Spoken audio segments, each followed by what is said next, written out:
Hello friends. मैं मीनाक्षी। आज के नए ब्लॉग में मैं आप सभी का दिल से स्वागत करती हूँ। आज के आज के ब्लॉग में हम देखेंगे हमारा किचन हमेशा चमचमाता रहे, किचन कभी हमारा गंदा नहीं हो, इसके लिए हमें क्या करना चाहिए। हम जब भी रोटियां बनाते हैं, रोटियों के लिए ऐसा डिब्बे में आटा ज़रूर रखते हैं, क्योंकि आटा अलग से अगर डिब्बे में रखते हैं तो जो रोज़ का हम जो रोटी बनाते हैं वो आटे में वो आटा नहीं जाता है। तो वो भी आटे का डिब्बा हमें हफ्ते में एक बार धोना ही चाहिए। और मसाले के लिए हम इस तरह के डिब्बे का यूज़ करते हैं, तो ये डिब्बा मसाला बराबर उसका पूरा ख़त्म हो, हफ्ते भर का अगर ख़त्म होता है उसे भी हमें धो धो लेना चाहिए। और जो ऐसे इस तरह के हम स्टैंड रखते हैं किचन में, इस स्टैंड को भी हफ्ते में एक बार ज़रूर धोना चाहिए, क्योंकि अगर हफ्ता भर में अगर वो किचन के पास होता है, गैस के पास होता है, तो वो ख़राब होता ही है। धोने के बाद में उसे हमें अच्छे से साफ़ सुथरा दिखता है। और उसे हमें इस तरह से पेपर रखना चाहिए, या तो फिर जो किचन मैट आती है, जो ट्रॉली मैट आती है, वो हमें इसमें बिछा के इसे इस तरह से अच्छे से रख देना चाहिए। खाना बनाते समय जब भी हम खाना बनाते तब जो नमक की बरनी हो या तेल की बरनी हो, इन सभी चीज़ों पे हमारा हाथ लगता है और ये सभी चीज़ें गंदी होती है। इसलिए जब भी हमारा यूज़ यूज़ करके हो जाए, उसके बाद हमें इस तरह से इसे पोंछ लेना चाहिए। इस तरह से अगर हम पोंछते हैं तो वो ज़्यादा दिन के लिए बहुत चमचमाती रहती है, ख़राब दिखती नहीं है। और हमेशा तेल के बरनी के नीचे एक ऐसी प्लेट रखनी चाहिए।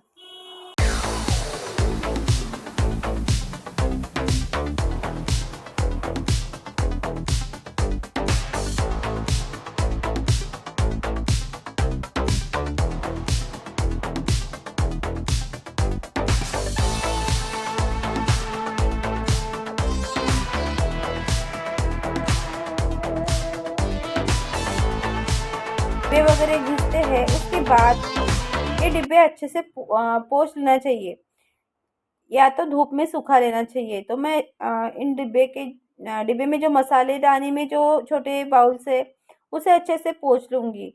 अगर थोड़ा गीला रहा तो जो मसाले डालेंगे वो ख़राब हो सकते हैं, इसलिए इसे पोंछ लेंगे। और हमेशा इस मसालादानी के डिब्बे में नीचे टिश्यू पेपर ज़रूर रखना चाहिए, क्योंकि अगर कुछ गिरता भी है तो फट से डिब्बियाँ हटा के टिश्यू पेपर से वो फेंक सकते हैं हम। तो डिब्बा नीचे से ज़्यादा गंदा जल्दी होगा नहीं। उसके बाद जब भी हम मसाला भरते हैं तो उसके नीचे हमेशा एक आधी प्लेट रखनी चाहिए, क्योंकि अगर वो गिरता है तो मसाला उठाने में दिक्कत आती है। अगर प्लेट में गिरता है तो फट से उठा के हम डाल सकते हैं, और हमारा जो किचन का जो ओटा है वो भी ख़राब नहीं होगा। तो इस तरह से अगर भर के रखते हैं और हफ्ते में एक बार अगर हमेशा इसे मसालादानी को हम धोते हैं, तो हमारा किचन बहुत अच्छा दिखता है, कुछ चीज़ गंदी नहीं रखती है। इस तरह से जो आटे का डिब्बा है, हमेशा रोटी बनाते समय जो रोटी बनाने के लिए आटा लगता है, सूखा आटा, वो हमेशा अलग से डिब्बे में रखना चाहिए। वही डिब्बे में वो आटा नहीं डालना चाहिए। और ये डिब्बे हम जहाँ भी रखते हैं वहाँ हमेशा एक पेपर रखना चाहिए, या उसके नीचे कुछ तो रखना चाहिए, क्योंकि जब भी हम ये डिब्बे लेते हैं तो ओटे पे अगर कुछ पानी गिरा रहा है, कुछ गिरा रहा, तो डिब्बे ख़राब होंगे, और डिब्बे वैसे रखेंगे तो मैट ख़राब होगी। उसके बाद हम रोज़ दिन में 1 या 2 बार चाय बनाते ही हैं। चाय वैसे ही छान के होने के बाद में बेसिन में वैसे बर्तन नहीं डालना चाहिए। हमेशा इस तरह से पूरा पानी से वो बर्तन धो के फिर उसको छलनी में छान लेना चाहिए। छलनी से छान के पेड़ों में डाल देना चाहिए, तो चलता है, नहीं तो ये उठा के उसको गीले कचरे में डाल देना चाहिए। और जब भी हम रोटी बनाते हैं तो हमेशा रोटी बेलते समय उसके नीचे पेपर रखना चाहिए, क्योंकि जो सूखा आटा हम लेते हैं, सूखे आटे से हमारा जो ओटा है, प्लेटफॉर्म है, वो ख़राब होता है। और अगर थोड़ा भी पानी उस पर गिर जाए तो वो आटा चिपक जाता है, और जो हमारा प्लेटफॉर्म है बहुत ज़्यादा गंदा होता है। इसीलिए हमेशा रोटी बनाते समय पेपर का रखना बहुत ज़रूरी है। पूरा रोटियां हो जाने के बाद में हम ऐसे उठा के उसको हम बाहर डाल सकते हैं और ओटा भी गंदा नहीं होगा और हमारा मेहनत भी बचेगी। इसी तरह से जब भी हम पूरियाँ बनाते हैं, पूरियाँ बेलने के लिए हम सूखे आटे का यूज़ नहीं करते हैं। फिर भी उसके नीचे बनाते समय हमें पेपर रखना ही चाहिए, क्योंकि जब भी हम पूरियाँ तलते हैं तो तेल का यूज़ करते हैं और वो जो तलने के बाद में उसका तेल नीचे गिरता है थोड़ा। छलनी में भी तेल रहता है और पूरियों में भी।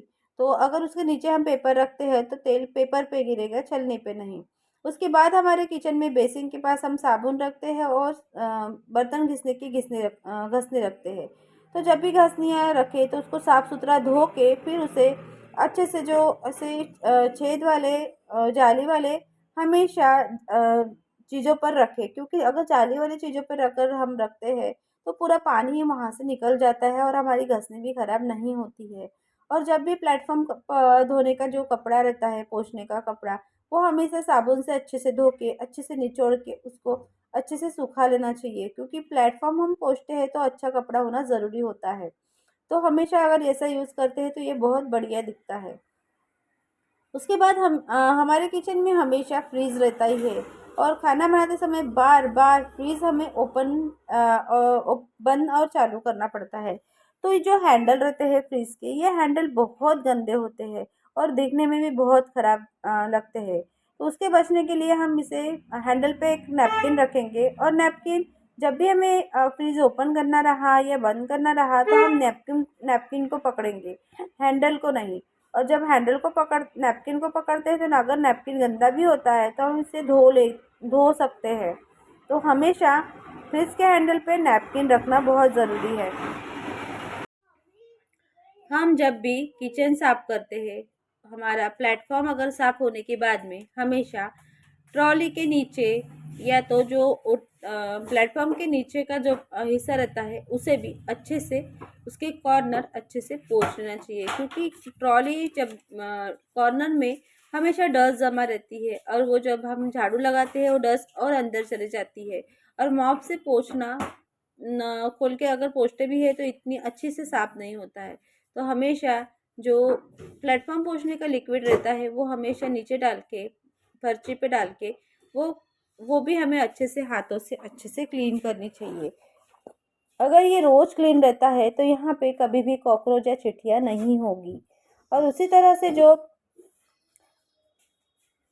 निचला हिस्सा रहता है ट्रॉली के अंदर का, अगर ट्रॉली ना हो तो हाथों से अच्छे से पोंछ सकते हैं, लेकिन ट्रॉली अगर होती है तो उसके नीचे के हिस्से में झाड़ते समय डस्ट चली जाती है। तो झाड़ू होने के बाद में, ओटा क्लीन होने के बाद में हमेशा एक बार नीचे से इस तरह से अच्छे से पोंछना चाहिए। अगर हम इस तरह से अगर अच्छे से पोंछते हैं तो ये बिल्कुल भी गंदा नहीं होगा।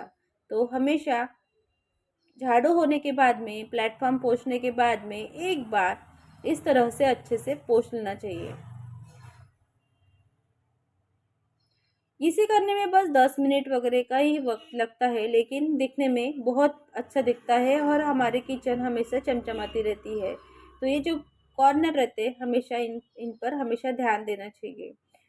हमारे किचन में अलमारियाँ तो होती ही है और जब भी हम किचन में कुछ काम करते हैं तो इन डिब्बे भी और डिब्बे रखने की अलमारी भी एक बार प्लेटफॉर्म पोंछने के बाद में अच्छे से पोंछ के रख लेनी चाहिए। इससे हमारी अलमारी अच्छी रहेंगी।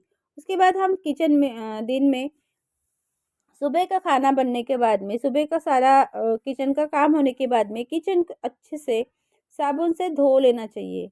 जब भी हम किचन को साबुन से, गैस को, प्लेटफॉर्म को, टाइल्स को अच्छे से अगर घसते हैं और घसते हैं उसके साथ ही जो बॉर्डर रहती है साइड की उसे भी हमें अच्छे से साबुन से धो लेना चाहिए, क्योंकि खाना बनाते समय वहीं पे वहाँ भी कुछ ना कुछ तो गिर ही जाता है। तो इस तरह से अगर हम दिन में एक बार अच्छे से साबुन से अगर प्लेटफॉर्म धोते हैं तो हमारा किचन दिखने में बहुत अच्छा लगता है और हमारा किचन में बहुत समय जाता है। तो अगर किचन अच्छा रहा पूरा घर अच्छा दिखता है। तो किचन में अगर हम अच्छे से पोंछते हैं, अच्छे से सारे चीज़ों का अगर ध्यान रखते हैं तो हमारा किचन कभी ख़राब नहीं होगा, हमेशा चमचमाता ही रहेगा। और खाना बनाते समय इधर-उधर उसकी जो सब्ज़ी सब्ज़ी बनाते हैं, कुछ बनाते हैं तो उसकी अगर आस-पास में कुछ चीज़ें रहे तो थोड़ा-सा तो उस पर असर होता ही है। तो 1-2 दिन के बाद तो भी ये सब जो किचन के पास में जो डिब्बियाँ रहती है वो हमेशा 1-2 दिन के बाद तो भी उस अच्छे से पोंछ के रखना चाहिए। और जो किचन के नीचे की ट्रॉली रहती है वो भी गंदी होती है, झाड़ू मारते हैं हम, पोछा मारते हैं या खाना बनाते हैं तो वो गंदा होता ही है। तो दिन में 1 बार तो भी उसको अच्छे से पोंछ लेना चाहिए, तो फिर उसकी शाइन जो है वो हमेशा अच्छे से रहती है और हमारी ट्रॉली अभी दिखने में अच्छी दिखती है। तो यही सारी चीज़ें करते-करते हमें बस दिन का आधा घंटा लगता है, लेकिन अगर दिन का हम आधा घंटा अगर रोज़ देते हैं, तो हमारा किचन चमचमाता रहता है और हमेशा चमचमाता ही रखने के लिए हमें डीप क्लीनिंग की भी ज़रूरत नहीं पड़ती।